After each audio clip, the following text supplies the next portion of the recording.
As an overview over the last 50 years, if you could define one thing that has been of paramount importance behind Singapore's rise, what would it be? An attitude of mind. We took advantage of disadvantage. We converted permanent disadvantage into continuing advantage. And that's a very fundamental attitude of mind. What disadvantage did we have? We were not a nation that was meant to be. It's a diverse group of people coming out of colonial migration patterns, very different origins, very different belief systems and religions. We were small, no domestic market. Decolonization happened suddenly, and the British withdrew their military forces quickly, and it impacted a very large part of the economy. We were surrounded by much larger neighbors to our south, about 50 times the size of Singapore, and at the very outset objected to the very formation of Singapore and Malaysia. We had every disadvantage you could think of for a nation, and we did not expect to survive. We were not expected to survive. But that, to Lee Kuan Yew and the pioneer team of leaders, was converted to advantage because it forces you to realize that all you have is yourself. The world owes you nothing. You're a piece of granite rock. Fortunately, it's granite, by the way. Not even a waterfall or mountains that allow you to have a little bit of hydroelectric power, nothing. Just a group of people of different origins who are willing to work hard and had to fend for themselves and make themselves relevant to the world. And that mindset, thinking of yourself as not having the advantage of size or history, and that you've got to create it for yourself, turns out to be a phenomenal advantage. So it was an achievement of collective will. I mean, I think back to the timing, the early 60s, there were a lot of Asian nations that were emerging at that time from colonialism. One can think of... And African and Caribbean. Of course, but if we just think about Asia and your experience within Asia, you had nations which I think economists were predicting would be truly powerhouse nations back then. Indonesia, the Philippines, Burma, Myanmar, all of these were tipped for the top. And yet, of course, we saw all of them in their different ways really struggle in the post-independence period. So was it just that Singapore had maybe it was size that allowed you to find a collective will that those other larger nations could not forge? Well, I think it's a very difficult question, but let me put it this way. People think of Singapore as an economic success. That's what sort of catches attention very easily, per capita GDP and so on. But what was really interesting and unique about Singapore was social strategy, and most especially the fact that we took advantage of diversity, different races, different religions, and melded a nation where people were proud of being who they were, but were Singaporean first and foremost. But was it melded from top down? And we can't get away from the figure Yes. of Lee Kuan Yew himself. Yes. It wasn't there at the beginning. He imposed it. The natural workings of society would not have led it to that happening. Right. Not just in Singapore, but anywhere in the world. The natural workings of society would have just as easily and more likely have led to mistrust, discomfort, bigotry, and what we see in abundance in many countries in the world today. The most intrusive social policy in Singapore has turned out to be the most important. And it has a level of intrusiveness that doesn't come comfortably to the liberal mind. What is it? Housing estates. 85% of Singapore lives in public housing. It's not public housing that you are familiar with in the UK. It's not like your council housing, because when it's 85%, it covers the lower income group, the middle income group, the upper middle income group. These are middle class housing estates. But every single block of flats, block of apartments, and every single precinct requires an ethnic balance. That's intrusive. How because you're constraining... It requires an ethnic balance in the sense the government decides how many of each ethnic grouping are So once a particular ethnic group gets beyond a certain quota in that block or that precinct, the resale market has to adjust. You can't just get more and more of the same people concentrating themselves in the same neighborhood. And I'd say this is, when it was first done, I don't think we knew how important it was going to be. I mean, it sounds extraordinarily It was done because authoritarian. So it was intrusive, and it turns out to be our greatest strength. Because once people live together, they're not just walking the corridors together every day, taking the same elevator up and down. Their kids go to the same kindergarten. Their kids go to the same primary school. Because all over the world, young kids go to school very near to where they live. And they grow up together. The lessons coming out of Baltimore, the lessons coming out of France's large cities, the lessons coming out of all our societies show that neighborhoods matter, place matters, where you live matters. It matters much more than economists thought. It matters tremendously in the daily influences that shape your life and the traps you fall into. But I dare say, and this is where we get into a conversation about Singapore that isn't, as you say, just about extraordinary growth rates and economic success, but is about the way in which the body politic works.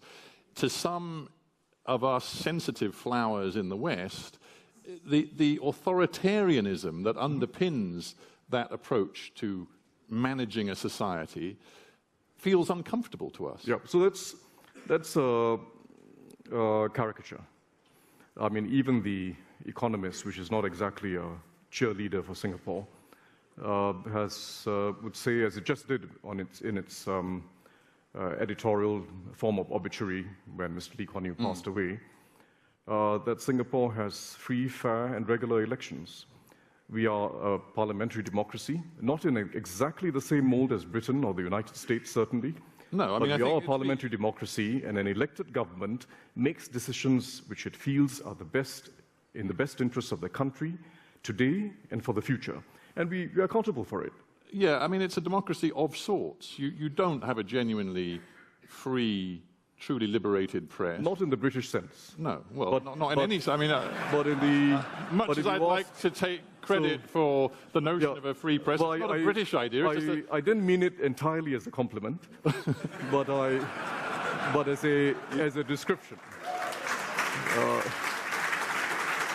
But as a description. You are missing page 3 of the Sun newspaper, and that's no great loss, I agree. But actually there is a serious point when journals that are respected and have a role to play, like, the Far East Economic Review, for years and years are hounded by government. The rules are very clear and simple. Singapore is an extremely open society by virtue of the number of foreign publications that are circulated, well over 5,000. The fact that Singaporeans are probably more than any other society broadband penetrated. The fact that they're English educated and have access to a whole world of information on the internet. It's an extremely open society. There's no doubt about it.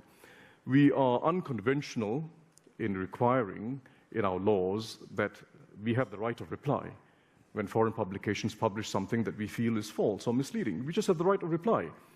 And when publications, as you know very well, refuse to publish a reply, we impose restrictions on them that affect their advertising revenues. Unconventional, you might not agree with it, but the larger point is this. I think we all need some humility. We all need some humility on the ways that best advance a liberal order. To take Lord Griffith's point this morning, a liberal order economically, socially, and politically. We all need some liberty, some humility as to how we achieve that, not just for today, but for tomorrow. How do you sustain it? How do you best sustain it? The most thoughtful observers in the West of the view that you need some buffers, you need some margins of safety, and you need some compromises on some liberties in order to achieve others. And the freest possible media is not the only liberty we aspire to. I do think it's a good idea, by the way. It appeals to my ideals, but it's not the only liberty you aspire to. You do aspire to a liberty of being able to walk the streets freely, particularly if you're a woman or a child at any time of the night. You aspire to the liberty of living in a city that's not defined by its most disorderly elements. You aspire to the liberty of having an opportunity for an education and a job regardless of your race or your social background. And you aspire to a liberty or practicing your own religion without fear of bigotry or discrimination.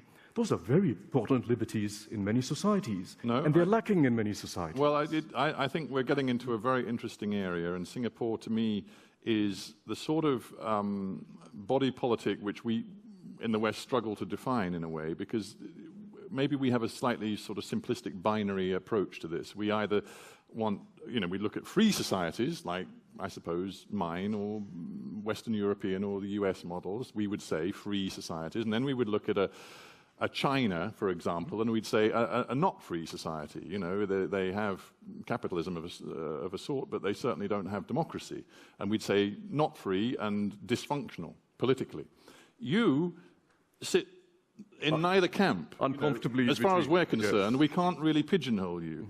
But here's a thought for you. Maybe your system is coming to a crossroads or a turning point, because the digital age is changing things somewhat. The information flows and the top-down approach that your society has taken perhaps don't fit so easily into a digital age. And I just wonder, when there are theories about the relationship between political economy and innovation and long-term sustainable economic success through innovation, whether Singapore is going to have to change, and whether the authoritarian model, if you don't mind me using that word, is going to have to be reviewed and fundamentally adapted. What do you think? So, Lee Kuan Yew would never have expected that Singapore would remain what it is today forever. I don't expect, and I don't think any of my colleagues in government expect it's going to remain this way forever. It has to evolve. We start with the cards we are dealt with. We start with history shapes choices. And the history I described briefly earlier on did shape choices. It shaped social choices, it shaped political choices. But we must never be trapped by our history. We have to keep evolving.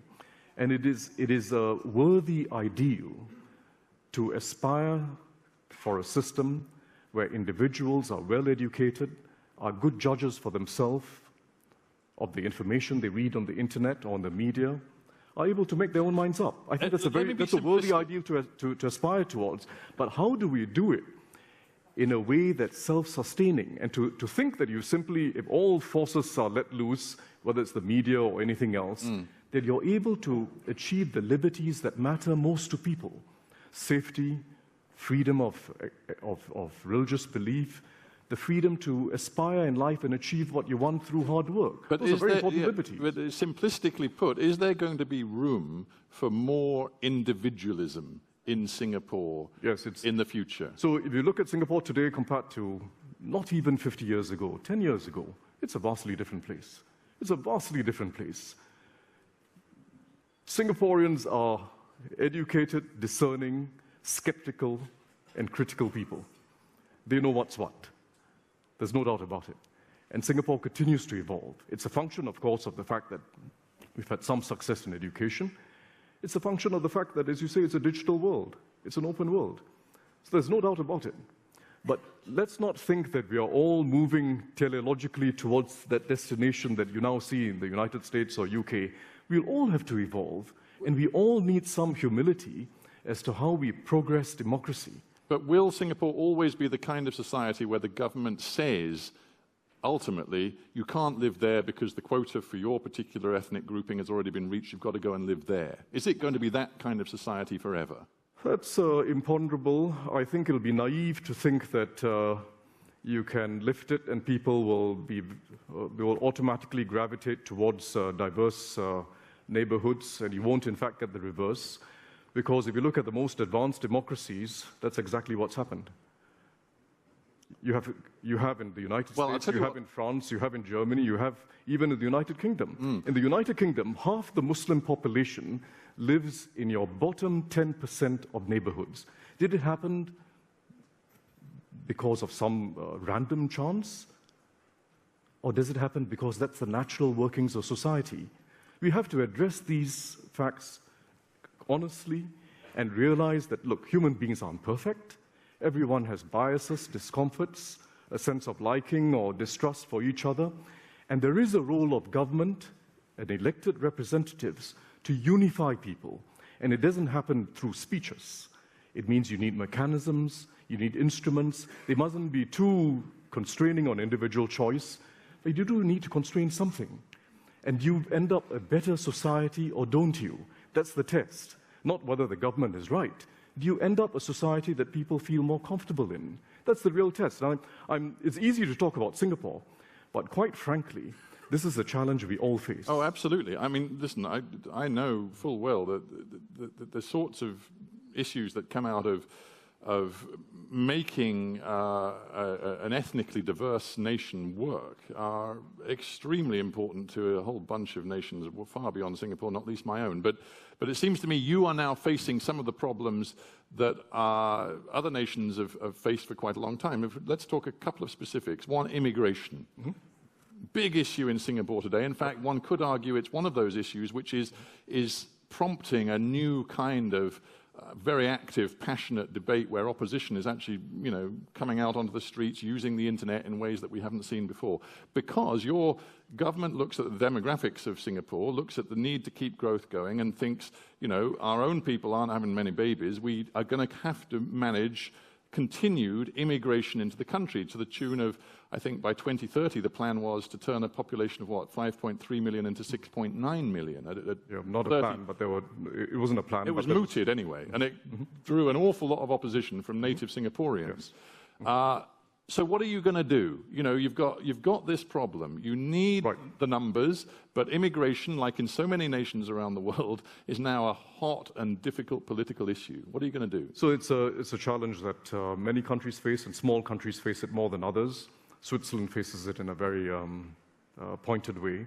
Another small country that not only needs people for the sake of numbers, but its companies need talent and specialized skills to compete internationally.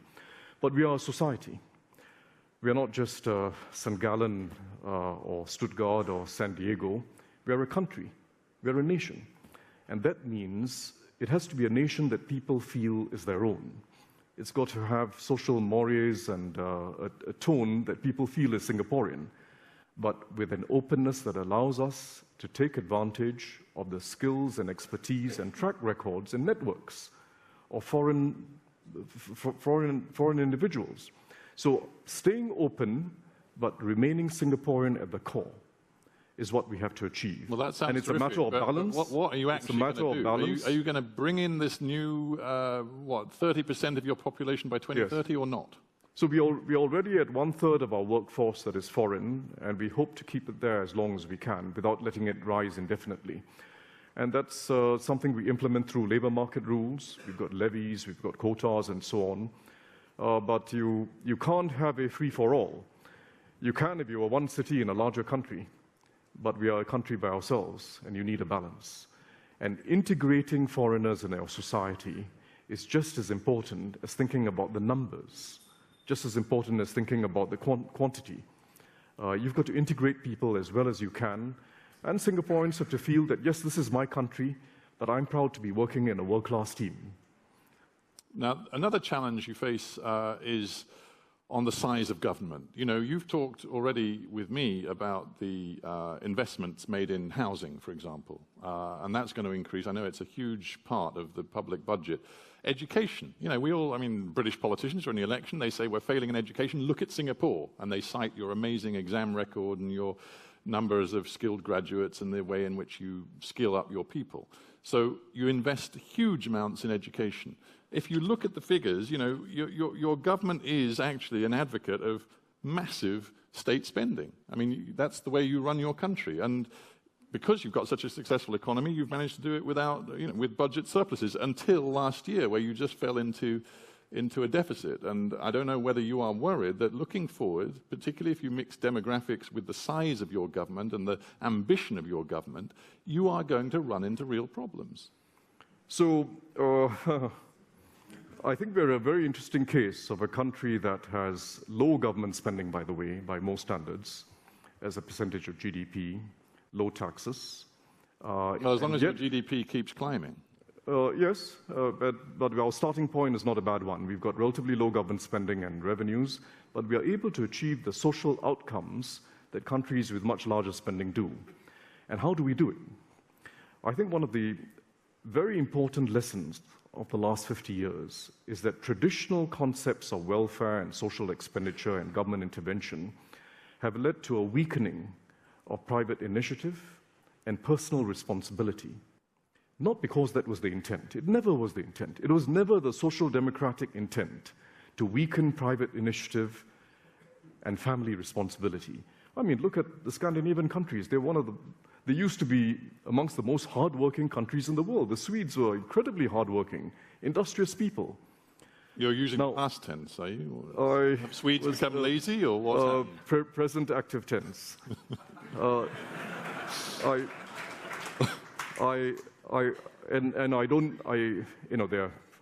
a good society in many ways, so I didn't mean to. Well, Swedes will get the chance to comment on this in a moment. They're a good society in many ways. They're willing to pay high taxes to keep their system going.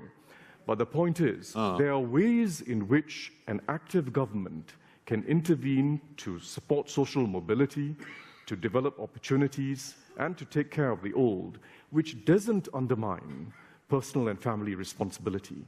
And that's the compact that we're trying to achieve. It's almost a paradox. You mean you're a bit more ruthless? Is that what you're saying? No, we are achieving a paradox of active government support for personal responsibility, rather than active government support to take over personal responsibility or community responsibility. Do you believe in the concept of a safety net?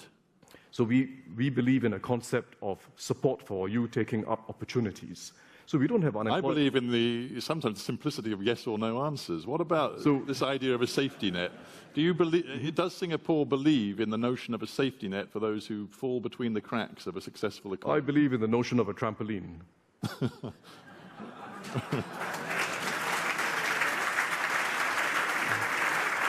Yeah. So people are just bouncing up and down in Singapore. No, I mean, it boils down to what policies you're talking about. If you provide help for someone who's willing to study in education, to study hard, if you provide help for someone who's willing to take up a job and work at it, and make life not so easy if you stay out of work. If you provide help for someone who wants to own a home, and we are very generous in our grants for home ownership, which is why we have 90% home ownership. And amongst the low-income population, more than 80% own their homes. It transforms culture. It's not just about transactions. It's not about the size of grant. It's about keeping alive a culture where I feel proud that I own my home and I earn my own success through my job. I feel proud that I'm raising my family. It is a keeping that culture going is what keeps a society vibrant. Yeah. Actually, sorry to stop you for a sec, Tharman, but I completely forgot to publicize this very important vote we're having, which you guys have all taken up without me even prompting you. So just by way of getting those who haven't voted to vote, you know, we have got this question, which we're going to review at the end, but we can see where it's going already. After 50 years of growth and prosperity, Singapore will face the same structural challenges as the rest of the developed world. Well, 71% of you disagree. Presumably you believe, as the Americans would say, in Singaporean exceptionalism, which is an interesting idea. Do you believe in Singapore? No, I don't. I don't at all. No. Very little of what Singapore does is invented in Singapore. Very little. Our whole, to use the jargon, SOP, standard operating procedure, whether it's in cabinet or statutory board or a small public agency, is look at the rest of the world. Try to get some idea, some technique, some method that has worked well, and see how we can do it in Singapore, if possible, better. Try to avoid the mistakes that have happened. So that's an advantage of smallness, by the way. We never thought that we had it all in our minds. We never think today that we've got it all worked out, and this is a successful model, and that's it. We are never in a golden mean. But actually, getting back to smallness, what you described, and it's fascinating, the interventionism of the Singaporean government in the housing system, for example, or indeed in the education system. I mean, it's been so successful, but it is so micromanaged. I mean, that couldn't happen in a large country, could it? Well, I think the thought experiment that's more useful is what has happened in a large country, and how could you have avoided it? How could you have avoided what's happening in the, how do you pronounce the French term, banlieues? The banlieue, yeah. Banlieues. How could you happen what I described about your minority populations in Britain. How could you have avoided Baltimore? How could you have avoided Ferguson? It's not rocket science. There are many thoughtful observers who point to what was happening decade after decade. And it's not about left or right, by the way. It's not about Democrat against Republican or Labour against Conservative. It's partly about centralization and authority. In the United States, whether we're talking about policing or whether we're talking about education or housing, in the end, Americans want their decisions to be taken at a much more local level, by and large. You know, there's a fear of big government and Washington intruding in people's lives, and many decisions are taken not just at the state level, but at the municipal level, including things like policing. Right. So whereas in Singapore, you guys are quite straightforward. You've got an extraordinarily centralized nation-state, city nation-state, and it is all run from one place, the center. Yeah, it is a city, of course. And if you want to compare it, you can compare it to other American cities. St. Gallen, by the way, is larger than Singapore. And you have to ask, what is the responsibility of elected representatives? If we believe in social inclusion, if we believe in opportunities for all, we have to accept it doesn't happen automatically because of the invisible hand of the market or the invisible hand of society. It happens because you've got policies that seek to foster and encourage it. And what happened in the examples I've just cited is that you've got policies that went in the other direction. And they trap people. They trap people where they started. If you're black, if you're low income, you end up where you started. I may be oversimplifying, but that's the tragic truth. And that comes out of 50 years of evidence. And we try to alleviate. You think you are the world's perhaps greatest example of a meritocracy? No, I'd never put it that way. No? Oh, all right. Well, I'll put it that way for you then. You are. I would say, I would simply say we've taken lessons from abroad. We've tried to do what makes sense in our circumstance, and we've got to keep evolving our methods. Right. We've got to keep evolving our methods. I've got to shut up and let the audience ask proper questions in a moment, but one more from me. You've got a problem. Singapore made its great strides in the 60s, 70s, 80s, when the rest of Asia was, as we touched on earlier, many of its countries were under terrible misrule, misgovernment. Their economies were shot to pieces. And you guys, because you were extraordinarily efficiently governed, could make great competitive strides. It's a bit different now. I mean, Asia's full of tearaway growth economies. You know, obviously there's China, but there are many others too. Suddenly, the idea of Singapore being the great tearaway success of Asia in relation to all the others isn't so true, and maybe foreign investment, for example, might begin to think, you know what, Singapore's gone as far as it can go. There are other places we could put our money and see it bear fruit better than Singapore in the future. Are you worried about that? Well, Singapore wouldn't be where it is today if it didn't have to compete very hard against formidable competitors. They weren't always in Asia, they weren't always in the immediate neighborhood, but it's always been about competition. And that's how we've moved up from one level, from highly labor-intensive, low-skill, low-wage production, to what is now basically high-skill, high-wage enterprise. And it's a constant race. But don't forget the intangibles. Don't forget the intangibles.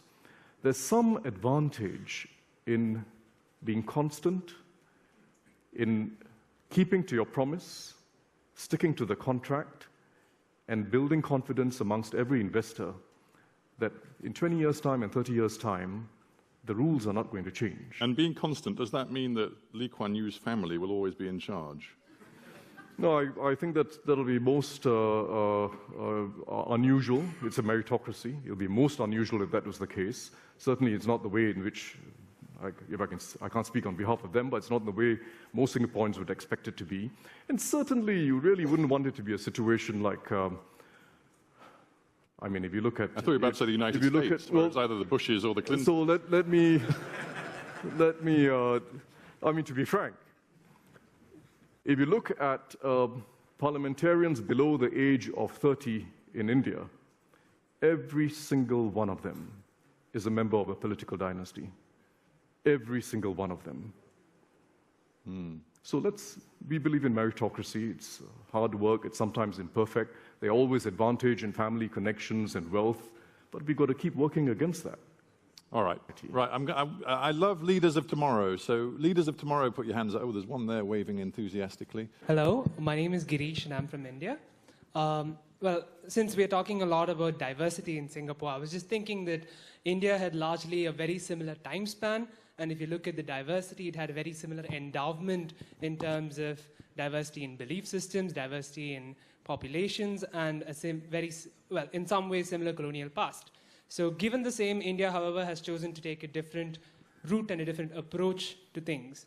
And some might say that there is a lot that India could perhaps learn from Singapore, a major difference being in the size and therefore perhaps in the agility and the ability to enforce that Singapore has.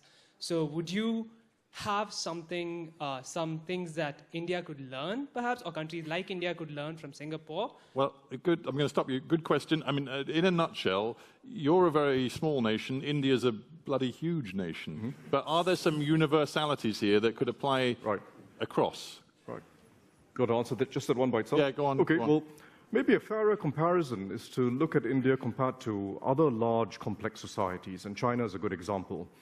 India has the great advantage of a democracy, which ultimately I think is the most sustainable political system that we know of. But it doesn't have the advantage of accountability of elected representatives. China, in a curious way, despite not having a democracy in the political sense, has a very high sense of accountability on the part of its leaders. That isn't so for all authoritarian regimes, but it is so for China. And they have created a culture of accountability. I think India can create a culture. I'm slightly baffled. I think India can. You can come back to that if you want to. Well, we don't have time. I think India can create that culture. There's no reason why democracy should not have a culture of accountability with it. It just means that middle-class voters especially have to hold people accountable for what they promised and to see if they deliver. And it can be done. All right. Well, we're going to talk more about China and accountability over coffee, but we can't do it now. Yes, sir. Thank you. Mr. Prime Minister, I'm David. Name, I am please. David Simba. I'm from Uganda. Hi. Does Singapore today consider itself a developed country in the Harry Truman sense of development and development? And if so, what is its current geopolitical interest vis-a-vis dealing with the rest of the global south, including Africa and Uganda? Well, the word developed doesn't figure very much in our parlance, in our domestic debates or anything like that, because as far as we are concerned, we just have to keep improving. We haven't arrived. As I mentioned just now, I spoke about productivity and technology. I can talk about other things. I think the way in which European societies have developed respect for blue-collar workers and accorded them a place in the workplace, in governance, and in society, that exceeds most Asian countries. It's something that we still have to aspire towards. There are many things that have been achieved in the advanced countries that we still aspire towards. And is it? So I don't know what the definition of developed is. It's typically a sum per capita income criteria, in which case Singapore sort of. And I think the question I also want to know whether Singapore now sees a priority in developing relationships with the emerging and the poorer countries of the world, particularly in Africa. We focus most of our foreign assistance and relations on developing countries in Latin America, in Africa, and especially in Asia. And to go back to a question that was asked earlier, I think we have to be quite honest about the fact that there are going to be limits to which we can solve the immigration problem in Europe or anywhere else in the world of the same nature by simply addressing it when they finally come. We've got to help countries manage their problems where they are.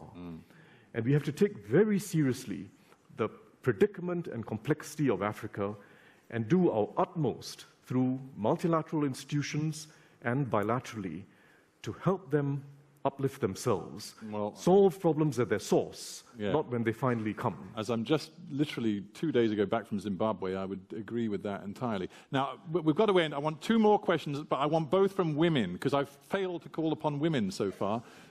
Right, we've got two women neatly lined up right next to each other. So can two short, pithy questions from two females to finish. Hello, my name is Zhizao Hongjie Wang from China.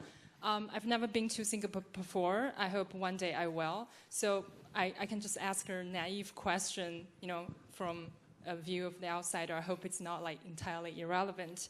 I think it's an exalted idea to encourage people to work harder and to have a decent life.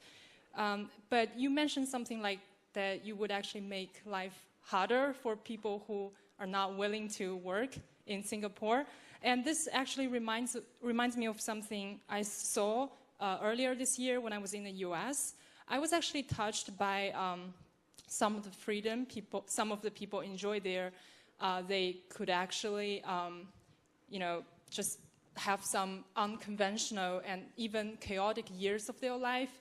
They could be like anti-establishment. They, could just be different. But, if your society works this way, won't you, deprive the freedom of people who just want to be wild and anti-establishment for like at least for a period of time? Okay. That's a totally great question, but let's hear the other one as well. So I can answer it immediately. No, don't. I want to savor the answer. I don't want you to waste it now. Ma'am, what's your question? Hello, I'm Hasmi Grigoryan from Armenia. And how did the development start in Singapore? Is it thanks to the political will, or it started from the bottom civil or economic level? And what is the level of democracy between the political right and economic rights? Right, okay. Well, let's do that one first, and then we'll get to the one that we all enjoyed. I mean... So they're not unrelated. No, they're not unrelated. But give me your answer to the second lady first. Yeah, so in understanding the evolution of democracy in Singapore, you can't avoid looking at history, how we started, and the circumstances that we were given as a country that wasn't meant to be. Democracy has evolved. It has strengthened. And I believe it has to strengthen further. But let's not think that the way to strengthen it further is to simply leave everything without restraint. It hasn't worked in the most advanced democracies, and it's not going to work especially in a diverse Asian society. But 80 of your 87 parliamentary seats are taken up by the ruling party, Lee Kuan Yew's party. I mean, that's not healthy, is it, really? Yeah. It isn't. If you look at Alberta, since 1971, you've had the same party in power, and today it controls 70 out of, 85 or something like that? Yeah, so it's Canada is a thriving liberal democracy. But yours is a don't hit too hard a government that works very hard to do what is in the interest of the people and has a good track record. Okay. Right? Don't hit it too hard. Okay. And then, second question is, in Singapore, there isn't room to enjoy a few years of quote-unquote wildness. Right. You can't. So unfortunately, where's the creativity? Where's the chance to kick back, think, and smoke something interesting? So there are two parts to that question. First, you're free to be as wild and wanton and take time off and do what you'd like with your life, but you don't have to get state assistance for doing so. That's the point. The point is, how do you, with a limited budget, whilst keeping tax revenues low, keeping spending low, how do you apply it most effectively? And I believe the best way to apply it is to reward personal responsibility. I've got nothing against people taking time off. In fact, it's not a bad way to live your life, to take some time off from time to time. You re-energize yourself, you think of new ideas, you might switch jobs. But the unfortunate fact of the last 50 years is that governments that gave money without conditions, in other words, as long as you're unemployed, you get it, and you get it for an extended period, did not anticipate how it would change social culture. Unfortunately, social culture changes, and it changes in response to incentives. And we don't want that to happen in Singapore. The more serious point, though, is that it is true that developing Singapore into a more innovative society, which is what its future has to be, does require a certain amount of free play of ideas at the level of the individual and groups of individuals. And we have to allow for that. And I don't think allow for that means we just mimic what the Bay Area and the United States is. We are a different society, but we've got to evolve. We've got to give more free play to the individual and to individual choices. They may be right or wrong choices, but people will learn with time. Well, If I may say so, that is a very interesting answer, and I just think your entire presentation has been fantastic. So apologies from me, because I've made you all late for lunch. It is now lunchtime, but ladies and gentlemen, before we go to lunch, just please give the warmest of warm hands to Tharman Shanmugaratnam. Thank you so much. Thank you.